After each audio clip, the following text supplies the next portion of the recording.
So good afternoon, everyone. This is Audrey Russo, President and CEO of the Pittsburgh Technology Council. I'm joined by Jonathan Kersing. He's Vice President of all things media. We're thrilled to be here as business as usual. We have a packed week and we're very thrilled about the guests that we have today. So before we jump in and I introduce Dr. Quintin Bullock, I would like everyone to, understand that the people who have started with us are Huntington Bank. They have sponsored right from the beginning. We're in our 107th, I think, show, and they have joined us right at the beginning with all the work that they've done on the Small Business Association and loans helping small companies. And then Sheets is really working hard in terms of innovation. They always have and they always will. They even have an innovation center here in Pittsburgh. They're working on what is the next 10 years of Sheets. We actually had Travis Sheets, the COO, on a few weeks ago. If you haven't seen it, you can go to our website, PGH Tech, and you can see the archives there. So thank them. And then Comcast Business, they're our new sponsors here, but they're old partners, and they have worked with us for a long time. But more importantly is since the onset of COVID, they have really worked diligently to make sure that those who don't have access to technology and Wi-Fi and internet capability have.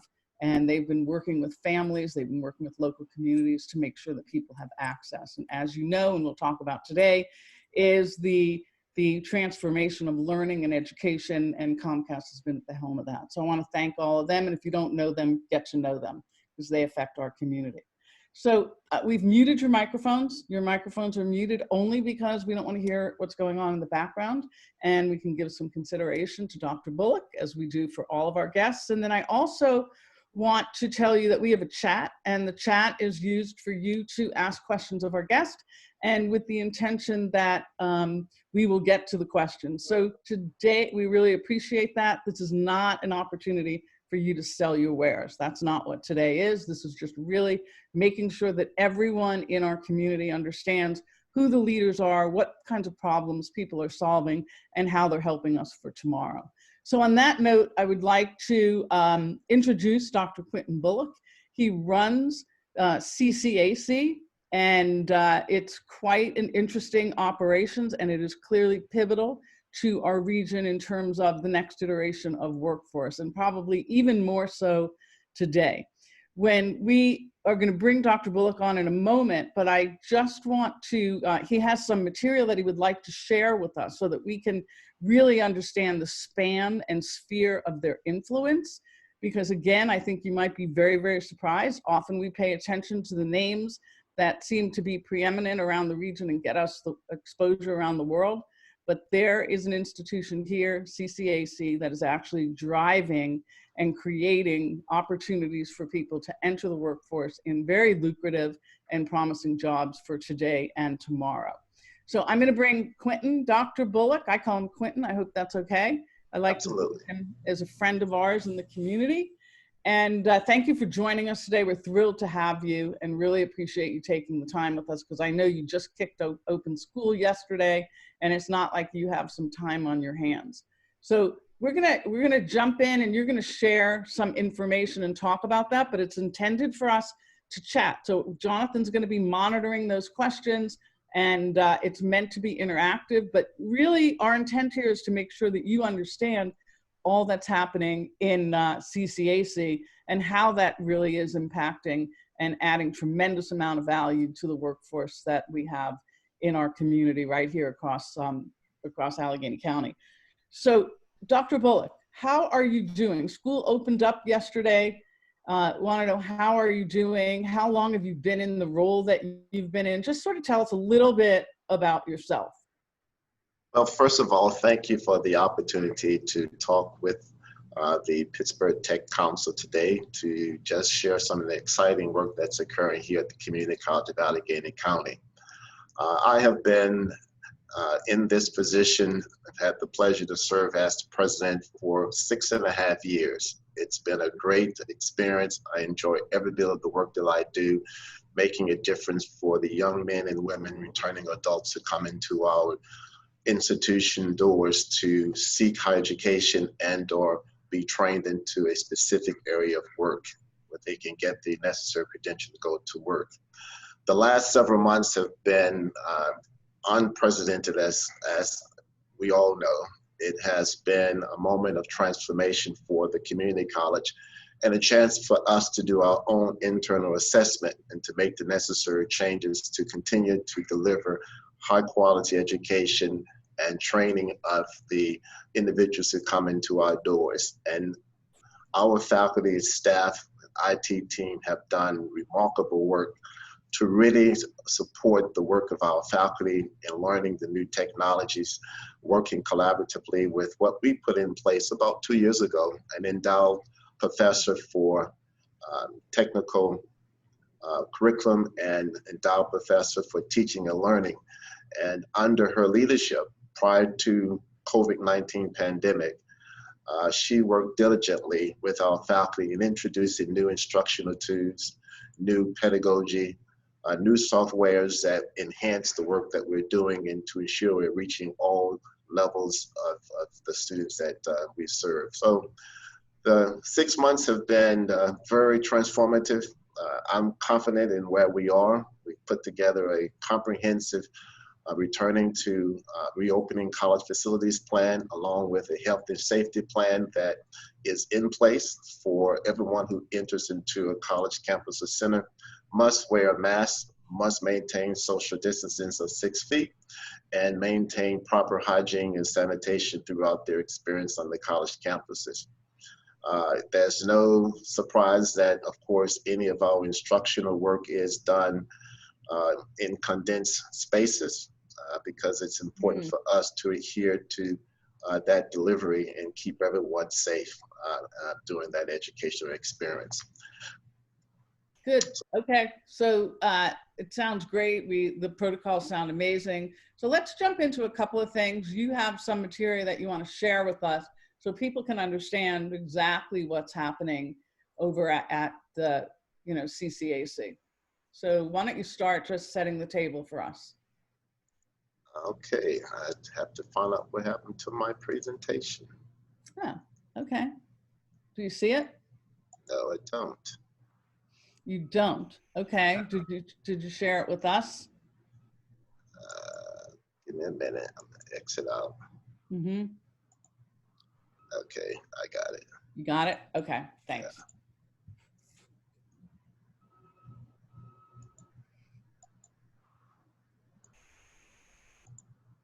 Okay, you bringing it up? Folks, we had it working 10 minutes ago, so we love technology here. But Dr. Bullock, if you don't have it and you're not able to pull it up, we can start talking. Okay. Did it show? No. Is it? It's okay, not there. Here it is then. Hold on. Okay. Is it showing now? No. So while you're... I'll just speak, I'll just talk about it. Yeah, let's talk about it. You know this thing inside now. All right. Yeah. Sure. So some of the things that we have done over the last several months, I mentioned with the preparation of COVID-19, we wanted to ensure that we provided the instruction in a way that would reach all students. So we are offering instruction by way of remote hybrid, which is instruction that's delivered via the internet, which allows students to go to meetings, go through Zoom video conferencing, and that has been one of the most popular forms of delivery. We are also doing face-to-face and face-to-face hybrid with students who must come in for that face-to-face instruction in the sciences, in the career technical programs such as welding, automotive, mechatronics that require that hands-on instruction, and then fully online delivery of instruction, as well as the clinical component. In addition to that, you would think that because we were offering the array of face-to-face instruction that many students would take advantage of that. Believe it or not, we're about 20% of the students are taking face-to-face, and the rest are a combination of remote and online.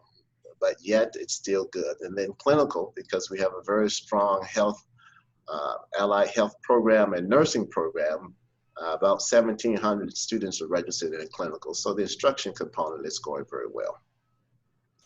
So talk about the programs that you have. Talk about, first of all, just let everyone know what the mission is of CCAC. Well, CCAC's mission, as we all know, is to prepare persons to succeed in a global society by providing affordable access to high quality career and transfer education that is delivered in a diverse, caring, and innovative learning environment. And what does that mean? We want to be able to reach students where they are. About 6 to 7% of our students are part-time, which is what you would probably not imagine. And then the remaining students are full-time. And that's important because we have the average age of 27. So we have the working adult who has work responsibility, family responsibility, and other responsibility. And many are working 1, 2, or 3 jobs. But in between all of that, they're trying to find a way to earn a credential, advance themselves on the job, upscale. So it's important for us to have a mission that reaches everyone.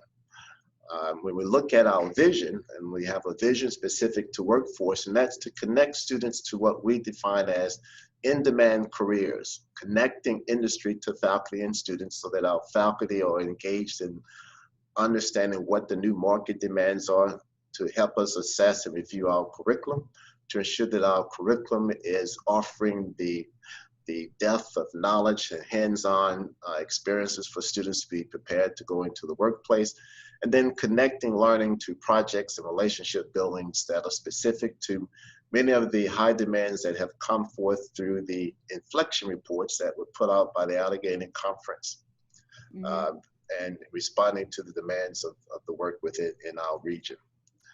One of the exciting things that we're working on is a new workforce building that is currently under construction, that will be built here on the north side campus. And this is being designed because we wanted to find a way, 1, to expand in the high demand areas, 2, to increase access to a broader urban core of students who use public transportation, live within the city, and can easily access this location to participate in fields that offer the credential and a very competitive earning in their career. We are recognized to be one of the largest producers of the allied health graduates and nursing. In fact, we have the largest nursing program within our region, graduating over 300 nurses a year. We offer programs in healthcare, advanced manufacturing, information technology, industry certifications, trades, which is including the construction, HVAC, heating, ventilation, air conditioning, welding, hospitality, and culinary arts.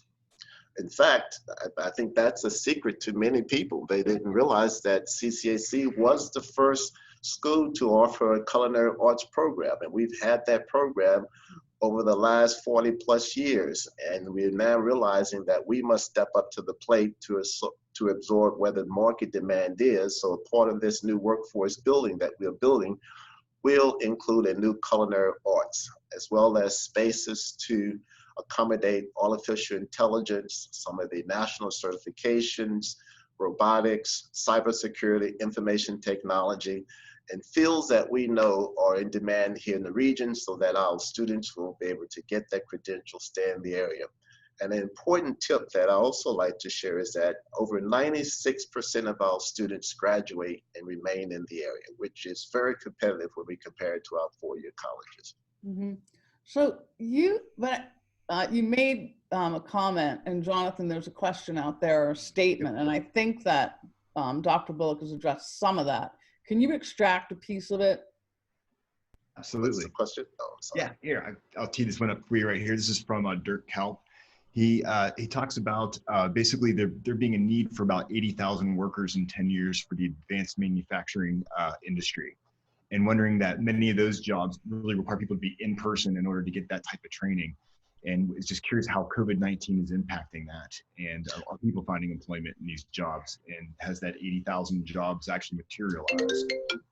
Yes, that is an area in which we are definitely focusing our efforts. And one of the driving forces that supported us to continue the work on the new workforce facility is to be able to position the college to prepare programs that align with the current demands. Slowly cutting at that 80,000 in the areas of mechatronics, robotics, automation, material science, process technology, CNC machining and fabrication, 3D printing design, quality control, and precision measurements. These are just a few of the programs that I do know are in demand that we are offering to support students. And we're also trying to find a way as to how do we respond to that in a more aggressive way. And we are launching a new initiative through what's called the National Coalition of Certification Centers.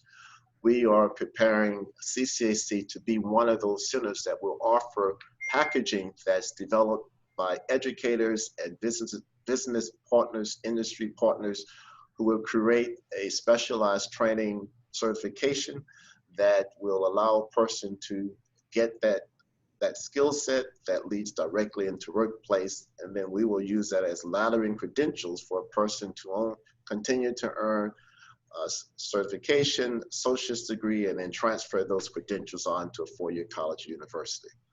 Of course, CCAC can't complete this 80,000 by ourselves. It's a regional partnership that we have to work together to accomplish that task. So we have another question from Christine Ferguson, Trey. Jonathan. Yeah, so Dr. Bullock, are you able to help students that would like to enroll in a remote or remote hybrid learning model, perhaps due to distance or difficulties with transportation or employment schedules? These are often people who lack a laptop or Wi-Fi to access the remote learning. Have you received any financial support for this purpose this year? Absolutely. We have received through the federal government, one way was through the CARES Act, which is funding provided to support persons impacted by COVID-19. Students who met that criteria were awarded funds that could be used to purchase a laptop and or internet. This fall, we are opening our computer labs, of course, maintaining social distancing to accommodate a student who may not necessarily have an internet, may not have internet or may not have a laptop, to come on campus to do the work in the designated area. In addition to that, working with our educational foundation, we have an emergency fund, a funding cycle that will support students who need financial support to purchase equipment or to cover the cost of the internet. So we are making every effort to reach every student any way possible to support them in doing the remote learning. Excellent. We also have a question from Julia at the Business Times. And it's just a really good question here. It wants to know, how do you see COVID-19 impacting which jobs will be in demand in the coming years? And how is the new facility aiming to help prepare students for those jobs? What I believe is occurring is that it's requiring all jobs to look at the work differently and preparing persons to enter into various fields of study, but working in a different environment. It may not necessarily be the four walls. It may be working virtually. Of course, there are some areas that will require the face-to-face. Healthcare, I don't think will ever change. I think that will always be the traditional in the clinic, in the face, working side by side by the patient. In other industries, I do believe that remote and telework is going to become the model of the future, because we've demonstrated that work can be accomplished effectively by working at a distance and outside the normal four walls of a building.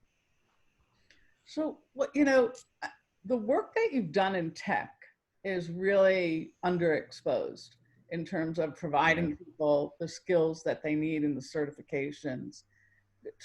Drill into some of the examples in terms of the programs that you have and the offerings, because it's really a great example of how even someone who's had experience could go back and get some certifications and exposure to things that you might not be able to get any other way, and could be very additive even if you have a 4-year degree.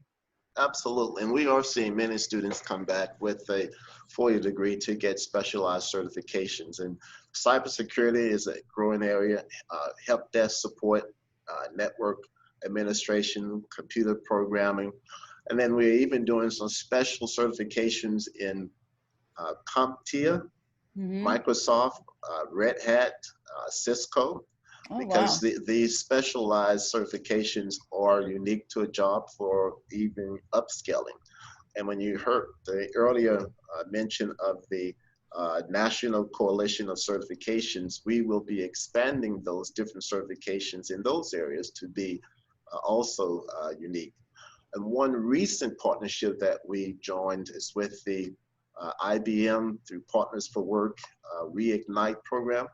And we are working through Partners for Work and local industries to craft badges that can be certified through IBM and aligned also with the work that one would continue in a 2 or 4 year college to not only have a certification recognized by the industry, but also be able to continue and earn associates, bachelor's, master's, and beyond degree credential.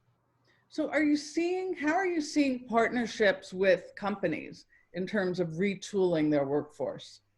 Well, that's one of our greatest strengths, our partnership with business and industry, because we pride ourselves in working closely with business and industry to ensure that the instruction that we provide is aligning with the skills that they want the graduates and their future employees to come to their businesses with. So we have advisory committees that meet with our faculty and leaders throughout the year to just review the curriculum, to offer input, to look at equipment, to look at exams, etc., whatever it takes to strengthen it. And then they offer our students externships.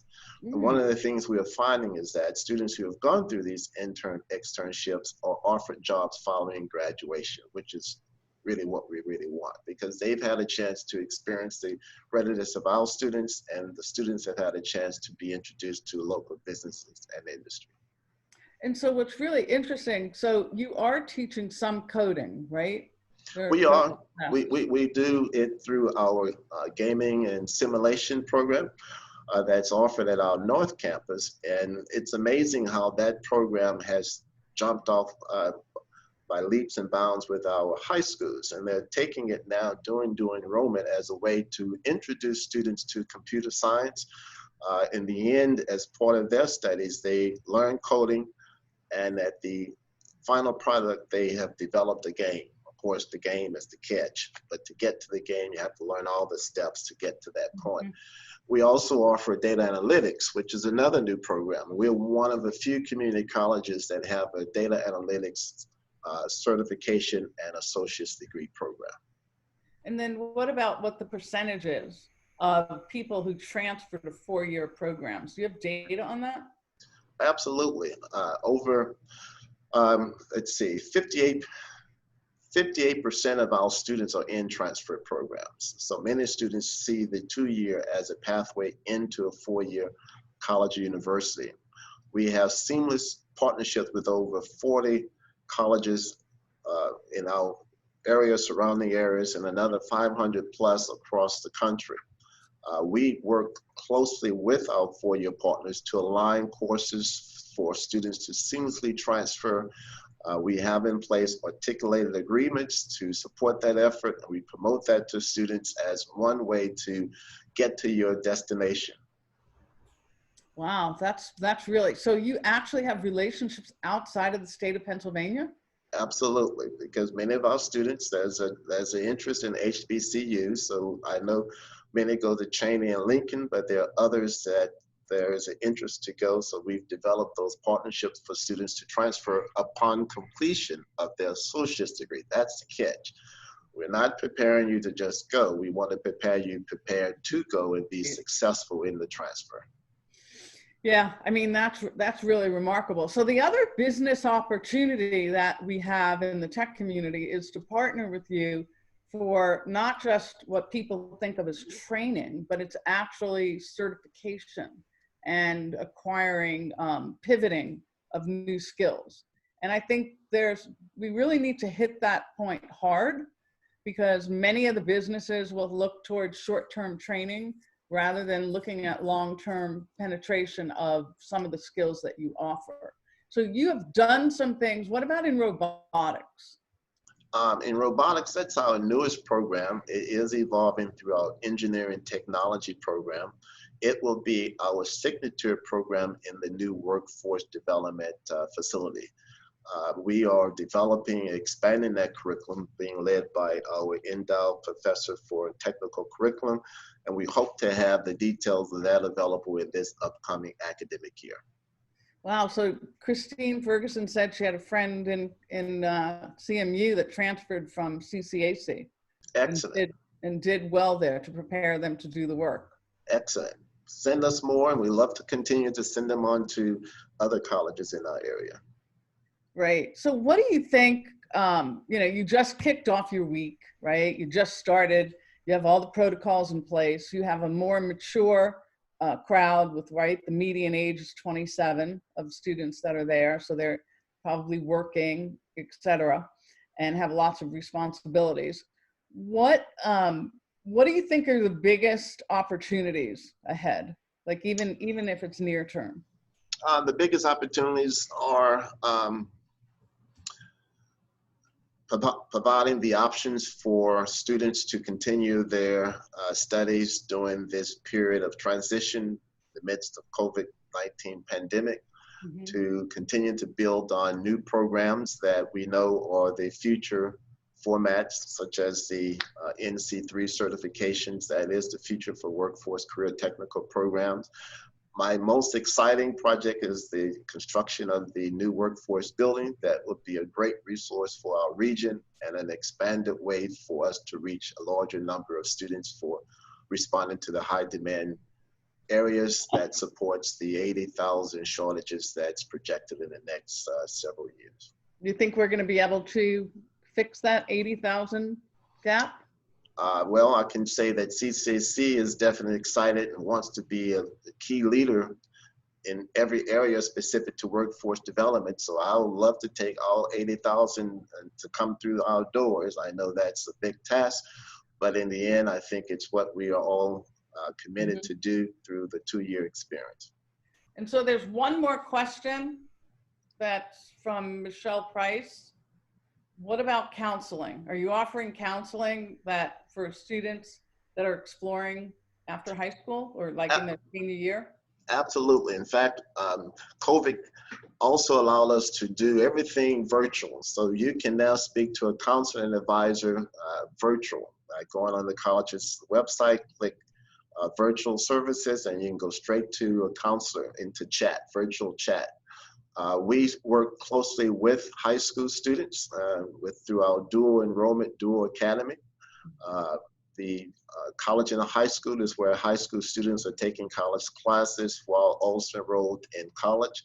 We are seeing an increasing number of students taking advantage of that. And to date, under my tenure, I have had 2 students that have finished their associate's degree before their high school diploma because they took advantage of that program. Jeez, that's incredible. Wow, that's really great. And so, both went on to one went to Penn State and one went to University of Pittsburgh. So, great resource, amazing work. You're working on the future of work in almost every domain that we can think about. My hat's off to your leadership. Is there anything that you want to say as we close out to this community that's listening right now? I would like to say that please consider the community college as a valuable partner, an option for anything related to workforce. We have a workforce division that can work with business and industry. We have academic leaders that value our partnerships to ensure we're developing curriculum. We are an open door. We value our partnership across the region, and we look forward to collaborating with you and inviting you into our new workforce facility. Great. So if people want more information, they can go to your website at ccac.edu. And I got to tell you, you are a gem, professionally, in terms of what you've been doing at CCAC. This work is really, really important to the next iteration of work, whether we're working hybrid, whether we're working remote. the skill acquisition that you offer is quite profound. So I want to thank you, Dr. Bullock. Everyone is appreciative of the work. There's lots of alumni in our region that you'd be surprised who actually had amazing experiences working through CCAC. And of course, the retooling of our workforce is key to the success of tomorrow. So thank you for being a great champion, and we will stay connected to you. And thank you, everyone. We have packed next 2 weeks. So tomorrow we have Griffin Schultz. He's CEO of Rapid Flow Technologies. And don't forget, we have a big show on Monday with Brad Feld, founder of Techstars. And then we're working with the Jewish Healthcare Foundation with their work, which actually marks 100 years of the women's right to vote. And so we're going to be doing some things with female entrepreneurs as well. So we're busy, but please, thank you so much, Quintin Bullock. You're an asset to our region. We look forward to the day we can come visit your new facility on the north side and that we can hug again. So thank you. Thank you, everyone. Thank you, Jonathan. Thanks, guys. See you tomorrow.